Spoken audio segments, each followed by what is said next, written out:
هیچ شێوەیەک زاوە لێرە محتەل نابی، یعنی هەموو خەدەماتەکانی لەوە پێشکەش دەکرێت. پێشتر ئەگەر سەردانی شوستنگەکانی ئۆتۆمبیلمان کردوایە لە پارێزگای هەولێر ئەوە تەنها دەمانبینی کافەیەکێ و لێی دابنیشی، بەڵام ئێستا لە یەکێک لە بەنزخانەکانی هەولێر بە شێوەیەکی جیاواز لەگەڵ شوشتنی ئۆتۆمبیلەکە دەتوانی بێ سەر و قژت بە جوانی چاک بکەیت و خۆت ئامادە بکەیت بەو شوێنێک کە مەبەستە بڕۆیت. من ئێستا هاتوومەتە لای کاک بارزان خاوەنی و بەنزیخانەیە، دەمەوێت قسەی لەگەڵ بکەم سەبارەت بۆ بابەتە. کاک بارزان سڵاوت لێ بدەمێت پێم بڵێ ئەم بیرۆکەیە چییە و چۆن بۆتان هاتووە؟ پێشەکی بەخێر بن، زۆر گەورەتان کردین.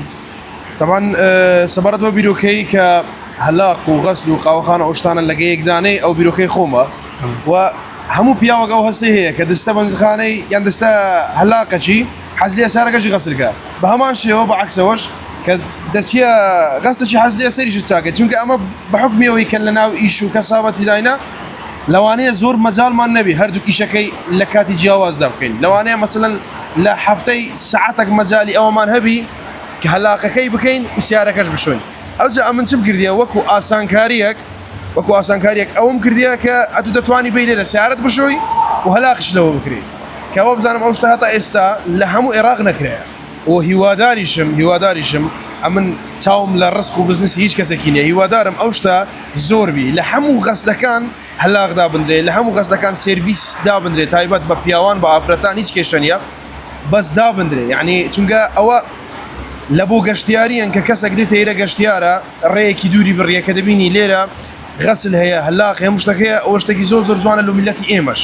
کاک بارزان دەمێ بزانم نرخی ئەو سەرتاشە جیاوازە لەگەڵ شوێنەکانی تریان هەر هەمان نرخن؟ تەماشێ ئەتو لێرە ئەوە سەرتاشەکەمان VIPە باشە، ئەتو دەچیە هەر شوێنێک کە VIP بی یەک غورفە بی لێرە لە هەولێر لە ڕووی سعر زۆر استیغلال دەکرێت، یعنی لەوانەیە 100-150 دلار بەس حەقی سەرتاکردنەکەی کە یەک غورفەیە یەک کەس لەو غورفەی سەری چادەکە لێت بستێنن.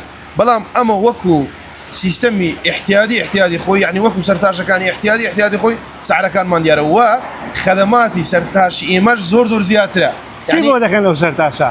مەساجی سەر و ڕیش و قژ و دەم و چاو و شوشتن و هەموو شتی لەگەرەیە و ئەو هەلاقی کە لێرەشە 21 ساڵ خیبرەی هەیە لە هەلاق. باشە کاک بارزان بنمونە ئەگەر کەسێک بێوێت ئەنجام سەرگیری ئەنجام بدات لامان کات دەبێ ئۆتۆمبیلەکەشی غەسل بکات، ئامادەکاریوەتان تێدایە؟ ئامادەکاریمان تێدایەوە لە هەمان کات لە بۆشی دەڕازێنینەوە، ئامادەکاری وەشمانەوەش سوپرایز بوو لە بۆ جەنابەت. ئۆتۆمبیلەکەشیان بەدەڕازێن؟ ئۆتۆمبیلەکەش یعنی زاوا کە دێتە ئێرە مشکلەی شوشتن و ڕازاندنەوەی ئۆتۆمبیل و سەرچاکردن و بەم زوانە مەکوشیان لە بۆ دەکەینەوە، یعنی مەکوشمان دەبی بە هیچ شێوەیەک زاوە لێرە محتەل نابی، یعنی هەموو خەدەماتەکانی لەوە پێشکەش دەکرێت. زۆر باشە کاک بارزانجان دەست خۆش بێتن.